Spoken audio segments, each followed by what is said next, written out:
आज हम लोग जनपद सुल्तानपुर में कृषि विभाग द्वारा आयोजित कृषि स्वावलंबन उद्यमी योजना अंतर्गत agri junction one stop shop का प्रशिक्षण यहाँ पे ले रहे हैं। हम ज्ञानचंद तिवारी आप सभी का स्वागत करते हैं। हम यहाँ पे मास्टर ट्रेनर के रूप में उपस्थित हैं, जो कि आज हम 8वें दिवस में हम हैं। आज 9/9/2025 है। आज हम 8वें दिवस का प्रशिक्षण agri junction one stop shop के लाभार्थियों को दे रहे हैं। जनपद सुल्तानपुर के सभी विकासखंड के 13 प्रतिभागी इसमें प्रतिभाग कर पाए हैं, जो कि कृषि स्नातक या परास्नातक हैं, जिनको की एक चयन प्रक्रिया के माध्यम से इस योजना के तहत agri junction one stop shop योजना के तहत लाभार्थी बनाया गया है।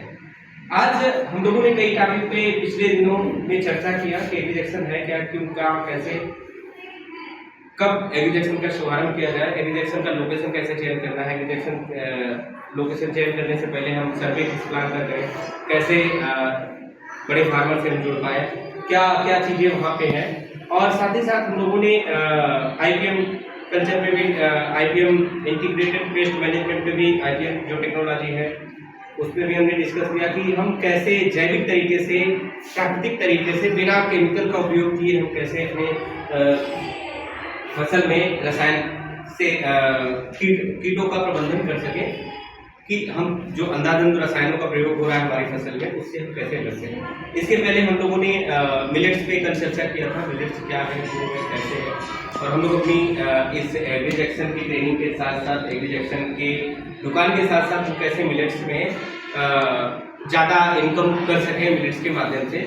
और इसके पहले हम लोगों ने ये भी डिस्कस किया कि हम लोग फर्टिलाइजर में क्या क्या चैलेंजेस आते हैं, फर्टिलाइजर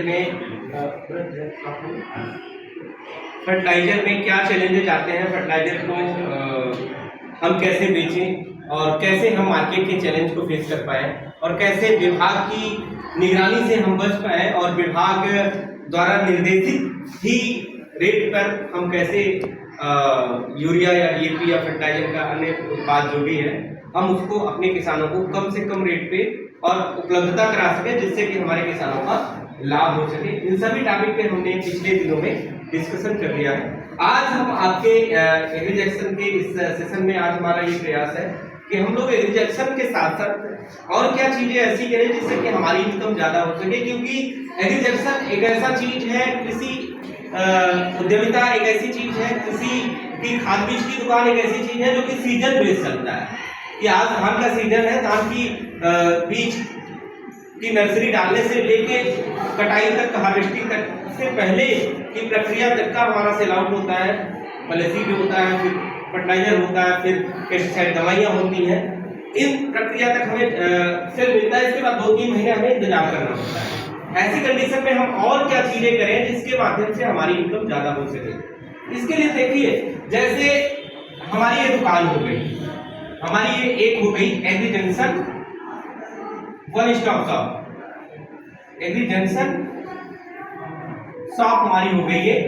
अब हमें और क्या करना है, जैसे जो किसान खाद बीज और दवा का उपयोग कर रहा है उसी किसान को हम IPM कल्चर का भी, IPM टेक्नोलॉजी भी हम सेल आउट कर सकते हैं। IPM के भी हम प्रोडक्ट रखें, IPM के भी प्रोडक्ट हम अपने उस आउटलेट पे रखें, जिससे कि हम अपने किसान को कुछ अलग दे सकें। पहला।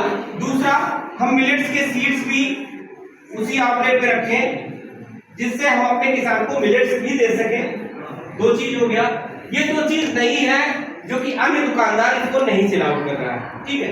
अब साथ ही साथ जो हमारा किसान खेती करने वाला है वही किसान दुग्ध उत्पादक भी हो सकता है, वही किसान पशुपालक भी हो सकता है, क्योंकि ज्यादातर 70% किसान जो खेती करते हैं उनके पास 1-2 जानवर, 3 जानवर होते हैं।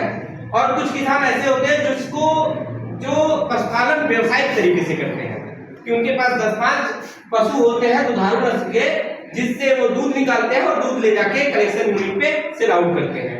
तो किसान हमारी दुकान पे आ रहा फर्टिलाइजर, सीड, पेस्टिसाइड की दवा लेने, तो हम अगर अपने दुकान पे पशु आहार, अगर अपने आउटलेट पे पशु आहार की व्यवस्था कर दें, चूनी की व्यवस्था कर दें, चोकर की व्यवस्था कर दें, एक स्टाइल का हो गई कि नहीं हो गई?